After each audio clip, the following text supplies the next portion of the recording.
Rivalries are nothing new, and those that participate in them take them very seriously.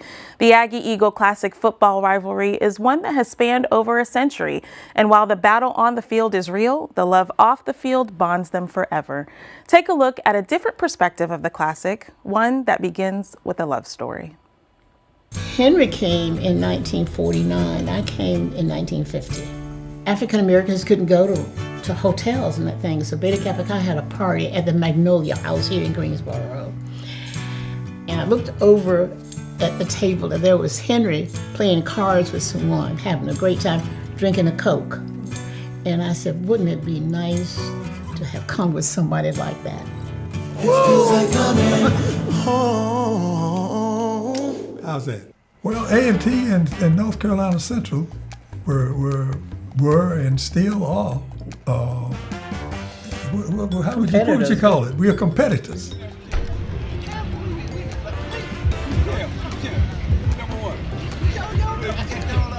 Until our research, we thought that the first game played was in 1924.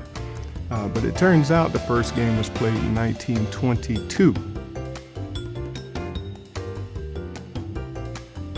So the Aggie-Eagle Classic has only been canceled or unscheduled 4 times in its history.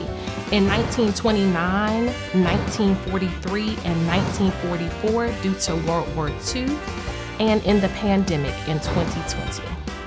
It's not often that you can say that you have a rival that now numbers at over 101 years and going strong. You typically had small crowds coming out to the games. And by small, maybe 1,500, 2,000 people. And then it has evolved over the years, especially up to integration, where it went through a period where it was the largest single-day event for African Americans in the state of North Carolina.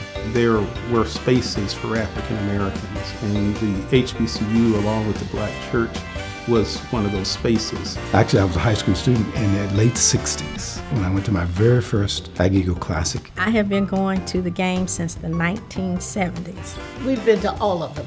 At least for 70 years. As you well know, it's not just about the Classic. There is culture, there is step show, there is so many other things that our institution can showcase. Tailgates are really big. Traditions, histories, relationships, generate revenue, oral and written, and lived experiences. Fans, excitement. It was a great feeling for you to be able to come out of the tunnel in front of 40 and 50,000 people as a player. And a lot of times on this level, a lot of student athletes don't have an opportunity to experience that.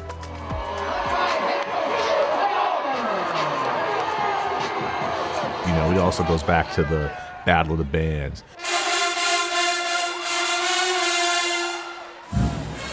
Just seeing the crowd response and seeing the response of the students when we come off of the field is priceless. We just go out there and enjoy the game, enjoy the performance, enjoy the entire day, and just make it so that everybody else can do the same. This is another football game, but it has significant value for our fan base and our football alums. The game used to be called the Turkey Classic, and it used to be played on Thanksgiving Day.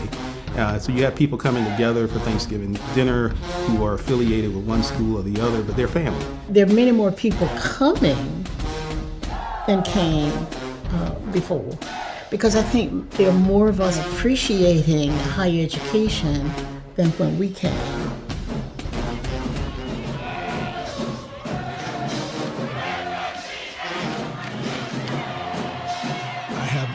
Aggies that work here, Eagles that work over there.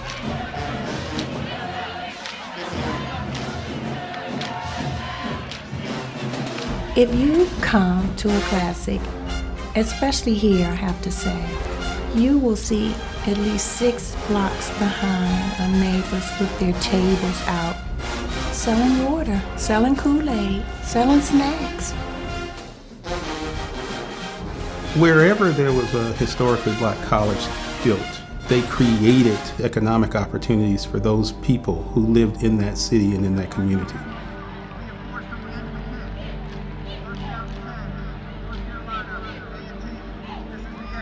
Be it political, in industry, business, the law, medicine, you name it, education, are having a huge impact. A sort of situation where you have iron sharpening iron. I was getting from people in Greensboro, what are you wearing? What are you wearing? You're an Aggie. I was getting from people here at NCCU, what are you wearing? What are you wearing? You better not have on blue and gold. We can compete and still love one another. It's something about just having something in common with somebody else that just brings everybody together. I love to say to the people at North Carolina Central that everybody makes one mistake. We love you, but today I don't have any friends.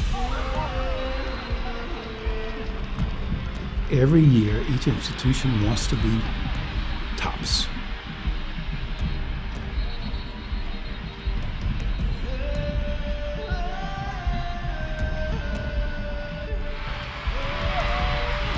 It doesn't matter what sport it's in. You can lose to anybody, but not A&T.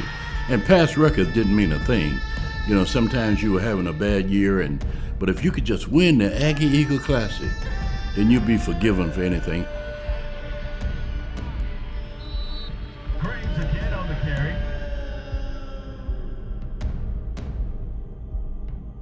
At the end of the day, it's two HBCUs, two great programs, two great institutions that are battling on the football field. It's the passion we have for each other and the support we have for each of our institutions that matters. I enjoy a good game.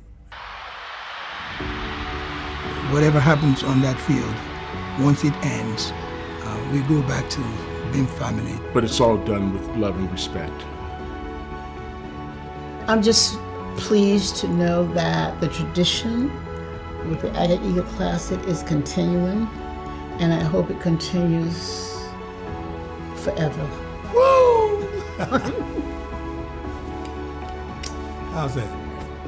That one for the ages?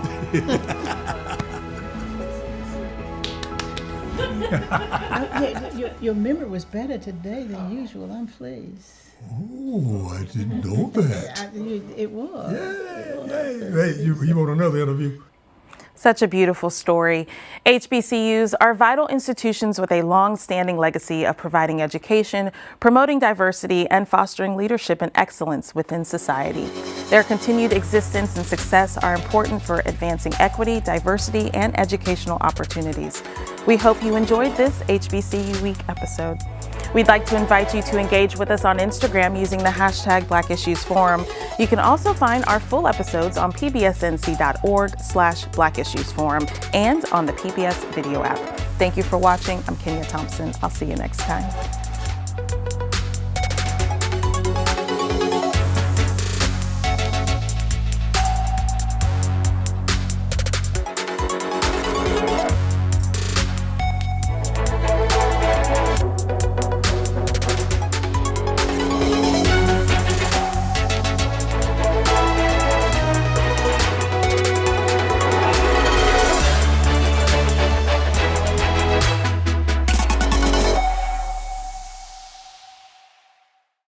Black Issues Forum is a production of PBS North Carolina with support from the Z. Smith Reynolds Foundation. Quality public television is made possible through the financial contributions of viewers like you, who invite you to join them in supporting PBS NC.